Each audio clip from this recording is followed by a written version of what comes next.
So the whole game is on their part. You see, I'm not playing the game with them. I'm just pointing out the absurdity of asking the questions, because they really do not want the answers to their questions. So what they are really interested in is confirmation from me, so that they feel comforted, so they feel strengthened and fortified in the belief that they are really the answers. But there is a gnawing doubt in them.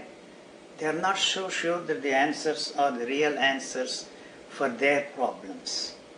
As I very often point out, there are really no questions there at all. There are no problems there. The problem is the solution they have, offered by those in whom they have faith, tremendous faith and confidence, and believe that teachers to be in possession of something, and their solutions are the real solutions for the problems with which they are confronted with. But really they are not the solutions. If they were the solutions should solve the problem, but the problems are still there. If really there is no solution for a problem, then the problem also goes with it. In exactly the same way, they really do not want the answers. So they are only interested in finding out somebody who confirms them. Through that confirmation, they feel strengthened and fortified in the answers that they have, but yet the doubt that something is wrong with them, and they are not ready to accept that situation. So they are really interested in comforters. They are interested in ice packs so that they can feel comfortable in their situation. Actually, there are no comforters there. See, they are not really interested in solving the problems. I do not see any problem there. I see only the solutions, but I am telling them that they are not the solutions, but they are not ready to free themselves from the problems. And if the problems go, they also go with the problems. And they are not ready for that kind of a thing. So they are playing with this question and answer. You mean that if they solve the problems, or if we solve the problems, that we go in the process? You as you know yourself, you as you experience yourself, that moment of knowledge comes to an end. That means we die? That it's not just a psychological, poetic, romantic death, but a physical death occurs there.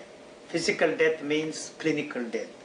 But there is no such a thing as a physical death for this body at all. So death is something which cannot be experienced by this body. As a matter of fact, the body is some sort of an idea that we have created for ourselves. The body has no independent existence of its own. You began this, whatever you want to call it, the conversation or the dialogue, by making a statement that you create me. That is true, but you must have an image of yourself. If you don't have an image of yourself, you have no way of creating me. You seem to have an image of me, and it is that image you project it on me and create me, whereas I do not have any image of myself. So I have no way of creating you. That seems to be the basic problem here, or the difficulty of understanding that how it is possible to be without an image. See, the image we have of ourselves is put in by culture. Culture is the one that has created this problem for us. And so, as a matter of fact, if you want to experience the existence of your own body, it is not possible to experience your own existence without the help of the knowledge that is put in there by our culture or society or whatever you want to call it. So the culture really teaches us how to see. How to see, how to look, how to hear, how to listen, how to experience things. Everything. So, and the most important question which we all pose ourselves and throw at others is how to live. So this is a living organism. It is not interested in asking any questions as to how to live.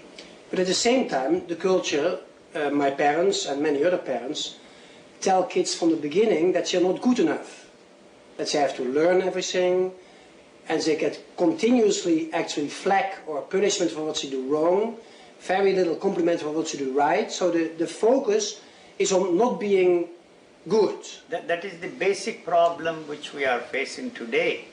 So, but this is not interested in learning anything and knowing anything from us. But to be able to function in this world, we have to accept what is expected of us. See, so what they have put in there is the fear. The fear that, you see, will not be able to fit into the value system that they have created for us. Actually, they do not themselves believe in what they are teaching us. It doesn't operate in their lives.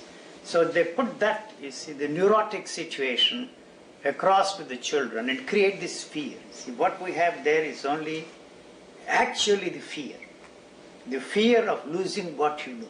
The fear of losing what you are experiencing yourself through the help of that knowledge, what we call knowledge. When I use that word knowledge, I do not use it in a very mysterious, mystical or metaphysical sense.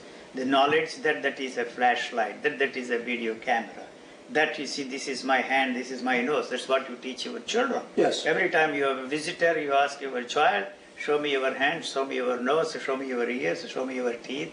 Probably they don't ask them to show the teeth because they don't still have the teeth there. That's a different story.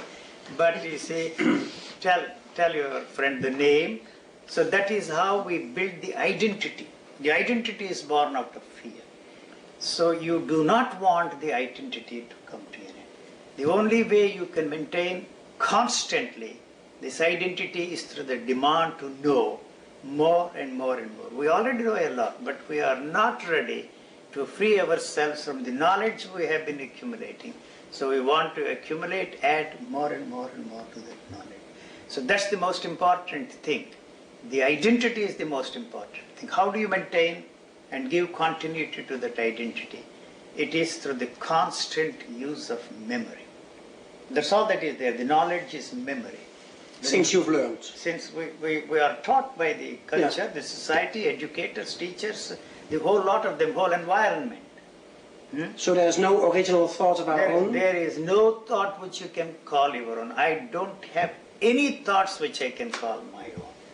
So I assure you that you don't have any thoughts which you So can it's all call. acquired? All acquired. Like So a all sponge. our experiences are also born out of the knowledge we have. Without the knowledge, you have no way of experiencing anything. So the knowledge we have is not ours. Whether they are material or spiritual, it really doesn't matter. Unfortunately, the culture has created what is called the spiritual values and put them on a higher level. And we all consider that the spiritual values are more important than material values. But our demand is only for the material values only. We cover it up with the idea that we are pursuing some spiritual values. Because the instrument which we are using is matter, which is thought is matter. And so all the spiritual goals are materialistic in their value. When we go to a church, what do? You pray to God. And what do we want from God? See, the material benefits. Health, wealth, and more knowledge, this, that, and the other. So how can you place spiritual values on a higher level? We feel that by practicing spiritual values, we are superior to all those others who are pursuing the materialistic values. I do not see basically any difference between those who are interested in making millions and millions of guilders or those who are interested in collecting millions and millions of spiritual experiences. But it makes you feel good, makes you feel superior to the rest of those whom we condemn as materialistic in their lives and in their values. So it makes us feel good. That's about all that is there about the spiritual values which we have been preaching for centuries. For a long, long time. For a long, long time. So we give... So unfortunately, in wealthy countries in the West, you have created a market for those people who come from outside and sell those shoddy piece of goods and make you believe that they have the answers for your values. So perhaps we teach first and we believe, of course, that we are not good or not good enough. And later when we grown up and we still feel not good enough, then we ask or seek for people that can give us the feeling that we are good. Yes, that is the guilt complex which is put in there by our culture. So you feel guilty that you are not up to the mark, that you are not fitting yourself into the environment, that you are not fitting yourself into the value system, and so you feel guilty. It is created by the society. And so then they have an antidote for your guilt, free yourself from guilt. So they have turned us all into neurotic individuals. But it is absolutely necessary for us to live that neurotic life. Otherwise you have no way of functioning in this world. If you would stop it, you would die. No, you see, I don't know what exactly you mean by if you stop it. There's no way you can stop it. Some people believe that they can be good or get on a spiritual, on a higher level by, for example, meditation. They are just stopping thinking. How do they go about? The only way they can stop their thinking is through thinking. So it is the most difficult thing for us to understand that thought can only create problems. It cannot help us to solve the problems. That's all that we have. The thoughts help us to function very efficiently in this world. It's a tremendous instrument we have. That's the only instrument we have. There is no other instrument. But we also know that that is our enemy, and it is that is creating all the problems. But it is very difficult for you to understand that that is not the instrument and there is no other instrument.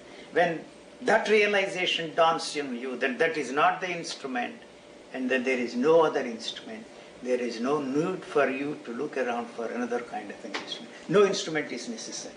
Thought falls in its proper place and it functions in a very intelligent and sane way. It helps us to function sanely and intelligently in this world. It cannot help us to create in what you are interested in. What are you interested in? What is anybody interested in this world? The quest for permanent happiness. Right. That's all that they are interested in. All these religious people who are selling those shoddy piece of goods in the marketplace assure us that there is eternal happiness, that there is another kind of a bliss, beatitude, immensity, and all that kind of a stuff, and they put us on a merry-go-round. But isn't it possible, for example, we teach the children, for example, to go against their feeling.